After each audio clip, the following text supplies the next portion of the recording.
আল্লাহ তাআলা বলেছেন আত্মহত্যা করবা না, হারাম। যে ব্যক্তি আত্মহত্যা করে তার জানাজা কোন আলেম তার জানাজা পড়াবে না। সামান্য সলিমুদ্দি কসিমুদ্দি জাতীয় কয়েকজন লোক যাবে, আর একটা মুয়াজ্জিন জানাজা পড়ায় কবরে ধুয়ে দেবে। বড় জানাজা হবে না, বড় আলেম জানাজা পড়াবে না, যেহেতু সে জাহান্নামে যাবে। আত্মহত্যাকারী কোথায় যাবে?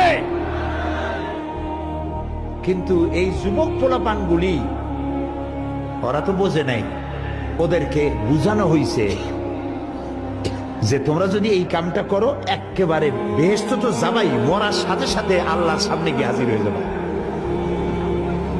আপনারা ক্যারাম বোর্ড খেলা নিশ্চয়ই দেখেছেন অনেকে।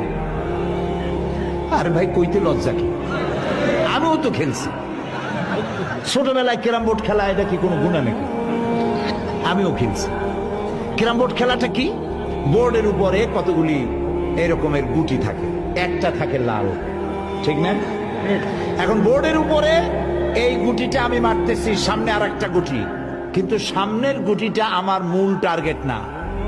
এই গুটিকে ওটাকে হিট করবে, সে ধাক্কা খাইয়া মারবে লালটাকে, লালটা পড়ে যাবে পকেটে।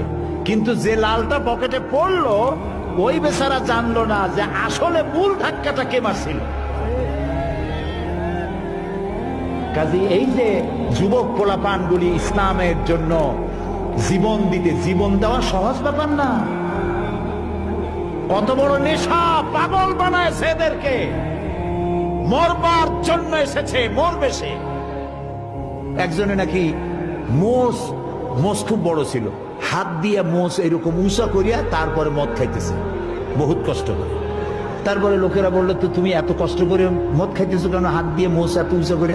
কয় যে ওলামাদের কাছে শুনেছি কিছু পান করার সময় মোষ ভিজলে তা নাকি মকরু হয়। ও খাইতেছে কিন্তু মকরুর ভয় করতেছে।